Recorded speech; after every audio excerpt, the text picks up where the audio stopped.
আসসালামু আলাইকুম প্রিয় দর্শক, একেবারে শুরুতে আপনাদের আমি একটা জরিপ এবং তার কি ফলাফল সেটা দেখাবো। এই জরিপটা আমি করেছিলাম, আমার এই কথা চ্যানেলে আমরা করেছিলাম। একটু আগের জরিপ, 2 মাস আগের জরিপ, এবং সেই 2 মাস আগের বাস্তবতা কি লিখেছিলাম সেটা আপনারা দেখেন, তাহলে বুঝতে পারবেন 2 মাসে খুব একটা চেঞ্জ হয়েছে কিনা।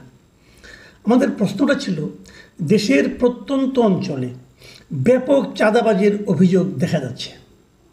বলা হচ্ছে চাঁদাবাজি আগের মতোই আছে, কেবল হাত বদল হয়েছে। কারা করছে এইসব অপকর্ম? এই ছিল প্রশ্ন। এই প্রশ্নের উত্তর দিতে যেয়ে ৭৭,০০০ লোক ভোট দিয়েছিল। ৭৭,০০০ কিন্তু একটা বড় ফিগার, বুঝতেই পারছেন। এবং সেই প্রচুর মন্তব্য এসেছিল, মন্তব্যগুলো অ্যাভয়েড করছি। ৭৭,০০০ মন্তব্যের মধ্যে আবার ৭৭% উত্তরদাতা বলেছেন এর জন্য দায়ী বিএনপি ও তাদের সমর্থকরা। আর তারপর জামায়াত ও সমর্থকদেরকে দায়ী করেছেন 13%, আওয়ামী লীগ ও তার সমর্থকদের দায়ী করেছেন 6%, এবং 4% বলেছেন তারা বলতে পারবেন না এটার জন্য কে দায়ী। তাহলে মানুষ আসলে কি মনে করছিল আজকের থেকে 2 মাস আগে, যে প্রত্যন্ত অঞ্চলে, গ্রামাঞ্চলে অথবা জেলা শহরগুলিতে যে ব্যাপক চাঁদাবাজি হচ্ছে, তার মূল হোতা হলো বিএনপি কিংবা তার সমর্থকেরা, হয়তো যুবদল অথবা ছাত্রদল। এটা কিন্তু একটা পাবলিক পারসেপশন, মাথায় রাখবেন। আমি কিন্তু নিশ্চিত করে বলতে পারবো না। এমনও হতে পারে যে বিএনপির যারা বিরোধী তারাই বেশি বেশি করে ভোট দিয়ে বিএনপির বিরুদ্ধে বলেছে, সেটাও হতে পারে। আপনি সব ধরে রাখেন, কিন্তু এই পারসেপশনটা আজকে থেকে 2 মাস পরে, মানে এখন যদি আপনি কাউকে জিজ্ঞাসা করেন এটা কি কমবে? আপনারা আপনাদেরকে প্রশ্ন করুন, অথবা আপনারা আপনাদের আশেপাশে তাকিয়ে দেখুন। দ্বিতীয় প্রশ্ন, দ্বিতীয় যে জিনিসটা আপনাদের বলতে চাই, এই আওয়ামী লীগ সরকার বিদায় হওয়ার পর গত কয়েক মাসের যদি আপনি দৃশ্যগুলি দেখেন, বিভিন্ন এলাকায় রাজনৈতিক সংঘর্ষ হয়েছে, এবং এর ম্যাক্সিমাম সংঘর্ষ হয়েছে বিএনপির 2 গ্রুপের মধ্যে। হয় বিএনপির সঙ্গে যুবদলের, যুবদলের সঙ্গে ছাত্রদলের, অথবা ছাত্রদল বনাম ছাত্রদল, যুবদল বনাম যুবদল, অথবা বিএনপি বনাম বিএনপি, কমিটি গঠন নিয়ে, এলাকায় আধিপত্য নিয়ে, নানা রকম, এমনকি টেম্পো স্ট্যান্ডে কে চাঁদা তুলবে সেটা নিয়ে, এগুলো আপনারা জানেন। গত কয়েকদিন আমি যদি কয়েকদিনের পত্রিকা জাস্ট খেলে একটু আপনাদের হেডলাইনগুলি দেখাই, কয়েকটা দেখাই। দেখেন, প্রথম আলো একটা হেডলাইন, লক্ষ্মীপুরে বিএনপির 2 পক্ষের সংঘর্ষ, নিহত 1, আহত 15। আরেকটা হেডলাইন, বাজার ইজারাকে কেন্দ্র করে ফেনীতে বিএনপির 2 পক্ষের সংঘর্ষ। সিদ্ধিরগঞ্জে আধিপত্যে দ্বন্দ্বে বিএনপি ছাত্রদল সংঘর্ষ, গুলি, আহত 10। তারাইলে বিএনপির কাউন্সিল নিয়ে 2 পক্ষের সংঘর্ষ, নিহত 1, আহত 5। মানে একটা কমিটি কি হবে সেটা নিয়ে মারামারি করে একজন মরেই গেল, একজন লোক জাস্ট মারা গেল, কমিটি কি হবে না হবে এটা নিয়ে ভাবুন একবার। মানে কোন পর্যায়ে চলেছে এগুলো। নরসিংদীতে বিএনপির 2 পক্ষের সংঘর্ষে আহত শ্রমিক দল নেতার মৃত্যু, এখানেও মরে গেছে। নারায়ণগঞ্জ দেখেন, এখানে কী হয়েছে, সোনারগাঁয়ে বিজয় দিবসের র্যালিতে বিএনপির 2 পক্ষের সংঘর্ষে আহত 12। মানে একটা র্যালি করবে, বিজয় র্যালি করবে, সেখানেও তারা সংঘর্ষ করছে। কেন? আসলে আধিপত্য বিস্তার। এই সব কিছুর কারণ কিন্তু আধিপত্য বিস্তার। আধিপত্যটা কেন? আমি যদি এলাকায় দেখাতে পারি যে আমি বিএনপির মূল লোক, তাহলে যদি বিএনপি আগামীতে ক্ষমতায় আসে, তাহলে এই চাঁদাবাজির পুরো জিনিসটা আমার হাতে থাকবে, যে জিনিসটা আওয়ামী লীগ আমলে ছিল। মানে রাজনীতিটা কোন দিকে যাচ্ছে এটা ভেবে দেখুন। আরেকটা হেডলাইন দেখেন, কুষ্টিয়ায় বিএনপির 2 পক্ষের সংঘর্ষ, আহত 3। মানে এরকম আপনি যদি খোঁজেন অনেক পাবেন, অনেক। আমি এক জাস্ট খেলে হাতের কাছে যেগুলো পেয়েছি আপনাদের দেখালাম। আবার দেখুন, এই যে ঘটনা প্রবাহ, এই ঘটনা প্রবাহের আরেকটা দিক আছে, সেই দিকটা একটু বলি। সেই দিকটা হলো, সম্ভবত বাংলাদেশে বিএনপি প্রথম একটা রাজনৈতিক দল, যে রাজনৈতিক দল নাকি এই সময়ে সবচেয়ে বেশি সংখ্যক তাদের দলীয় নেতাকর্মীকে এই সমস্ত অপকর্মের অভিযোগে অথবা অপকর্মের দায়ে দল থেকে বহিষ্কার করেছে। কোথাও কোথাও বিএনপির পক্ষ থেকে তাদের কর্মীর বিরুদ্ধে মামলাও করা হয়েছে, পুলিশের হাতে ধরিয়ে দেওয়া হয়েছে। হয়েছে কি না? হয়েছে। এটাও কিন্তু প্রথমবারের মতো। কখন আগে দেখেছেন? আমি দেখিনি। যে নিজ দলের নেতাকর্মীদের এভাবে ধরিয়ে দেয়, দেখিনি আমি।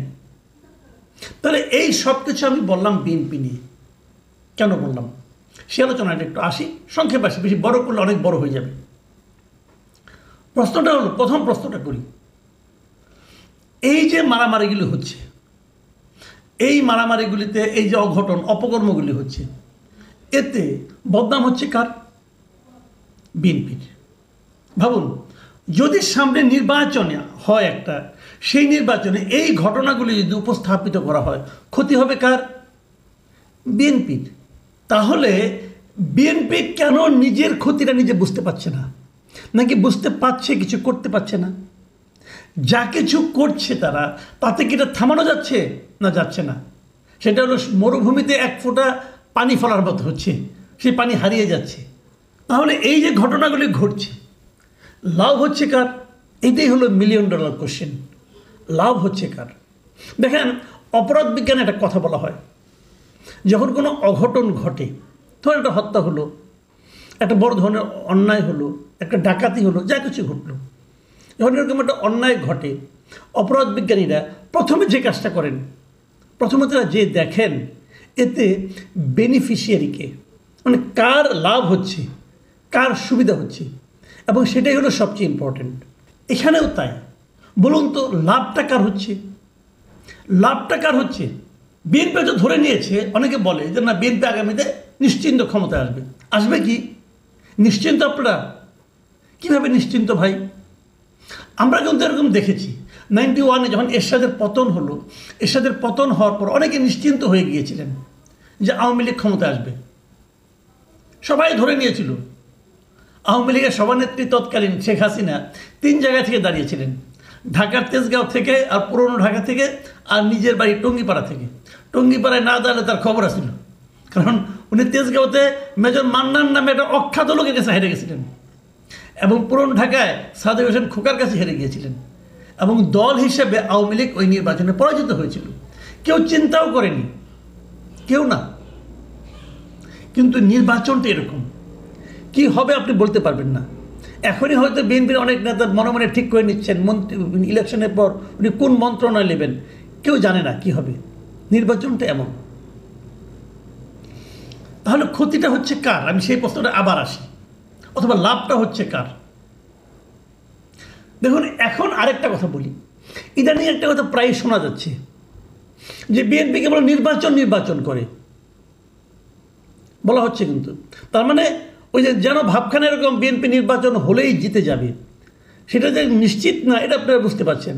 কী হবে কেউ জানে না, জিততেও পারে, নাও জিততে পারে। কিন্তু এই যে বিএনপি কেবল নির্বাচন করে, এই যে স্লোগানটা, এই যে ন্যারেটিভটা ব্যাপকভাবে ছড়িয়ে দেওয়া হচ্ছে, এর পেছনে কারণটা কি সেটা একবার ভাবেন। এর পেছনে কারণ হলো যে বলা হচ্ছে যে বিএনপি নির্বাচনে যদি বিজয়ী হয়, যারা বিজয়ী হতে চাচ্ছে, বিজয়ী হওয়ার জন্য পাগল হয়ে গেছে, বিএনপি নির্বাচিত হলেও সেই একই ঘটনা ঘটবে। এই যে একটা স্লোগান প্রায় শোনা যায়, নৌকার ধারে শীষ, এক হিসাবে 2 বিষটা কি ধরনের কিছু একটা, ওই স্লোগানটা কিন্তু ইদানিং শোনা যাচ্ছে। তো এই সামগ্রিক কর্মকাণ্ডে লাভ হচ্ছে কার? লাভ খোঁজার আগে আরেকটা স্লোগান বলি, সেটা কি? যে ডক্টর ইউনূসের সরকারকে 5 বছর থাকতে হবে, কেউ কেউ বলছেন 10 বছর থাকতে হবে। তো ইউনূসের সরকার কি কোনো রাজনৈতিক সরকার? না, এটা অরাজনৈতিক সরকার। এই অরাজনৈতিক সরকারের পক্ষেও কিন্তু লোকজন আছে, তারা বলছে, এখানে রাজনীতিকে তারা দোষারোপ করছে, বলছে যে অনেক রাজনৈতিক দল দেখেছি, রাজনৈতিক সরকার দেখেছি, এবার বরং একটা অরাজনৈতিক সরকার দেখি। তার মানে নির্বাচনের বাইরে যে একটা সরকারকে দীর্ঘদিন ক্ষমতায় রাখার জন্য একটা পক্ষ, সোশ্যাল মিডিয়া বলেন অথবা অন্য কোথাও বলেন, তারা মাঠে নেমেছে। এটা যদি হয় তাহলে এই যে অরাজনীতিকরণ, অরাজনৈতিক সরকারকে ক্ষমতায় রাখা, রাজনীতির বিরুদ্ধচারণ করা, এই যে প্রক্রিয়া, এই যে পক্ষটা, এই পক্ষটার হচ্ছে লাভ। এখন এই পক্ষটা কারা? যারা এই মুহূর্তে ক্ষমতা আছে। এখন আবার আমি একটু সামনের দিকে যাই, শুরুর দিকে যাই। শুরু থেকে কি, এই যে বিএনপিতে এত মারামারি হচ্ছে, বিএনপি চাঁদাবাজি করছে, আমরা বলছি, এটা থামছে না কেন? থামানোর কোনো চেষ্টা কি হচ্ছে? আচ্ছা, যদি একটা জায়গায় মারামারি হয়, টেম্পো স্ট্যান্ডের দখল নিয়ে থামানোর দায়িত্ব কার? বিএনপি তার নেতাকর্মীকে বলতে পারে তোমরা এটা করো না, কিন্তু তারা যখন দেখবে নগদ প্রাপ্তি, নগদ টাকা, তখন তারা করার চেষ্টা করবে। থামানোর দায়িত্ব কার? থামানোর দায়িত্ব সরকারের। সরকার থামাচ্ছে না কেন? তাহলে সরকার কি ইন্টেনশনালি থামাচ্ছে না? সরকারকে জনগণের মধ্যে রাজনীতির বিষয়ে একটা ভীতি সঞ্চার করার জন্য, একটা ভীতির জন্ম দেওয়ার জন্য সরকারকে ইচ্ছাকৃতভাবে এগুলো হতে দিচ্ছে? তাই যদি হয় তাহলে ভিলেনটাকে? এই জিনিসটা কিন্তু আমাদের ঠান্ডা মাথায় চিন্তা করতে হবে। আসলে এই সব কিছুর পেছনে কি কাজ করছে? এর পেছনে একটা খুবই সুপরিকল্পিত চিন্তা কাজ করছে বলে আমি মনে করি। আমি আশা করব সরকার এগুলো থামানোর চেষ্টা করবেন। যদি সরকার এগুলো থামানোর জন্য এখন থেকে সতর্ক, যে দলই হোক, আপনার তো দল দেখার দরকার নেই রে ভাই, আপনি সরকারে আছেন, আপনার দায়িত্ব সারা দেশে শান্তি শৃঙ্খলা বজায় রাখা। যদি ঘরে ঘরেও মারামারি হয় সেটাও আপনার দেখার দায়িত্ব। মারামারি কেন হবে? মারামারি থামাবেন আপনি। দলের মধ্যে মারামারি হলে আপনাকে থামাতে হবে। আওয়ামী লীগ মারামারি হলে কি আপনি থামাবেন না? জামাতের মধ্যে জামাত শিবিরের মারামারি হলে আপনি থামাবেন না? থামাবেন। আপনার কাজই এটা। এই ভূখণ্ডে যা কিছু অপকর্ম ঘটবে সেটা নিয়ন্ত্রণ করার দায়িত্ব সরকারের। যদি সরকার সেটা ঠিকঠাক মতো না করে তাহলে কিন্তু আমরা ভাববো, বুঝতে, আমরা চিন্তা করতে চাইব যে তাহলে এটা কি বিরাজনীতিকরণের জন্য এটা করা হচ্ছে, অথবা একটা অরাজনৈতিক সরকারকে দীর্ঘমেয়াদে থাকার জন্য একটা পরিকল্পনা হচ্ছে।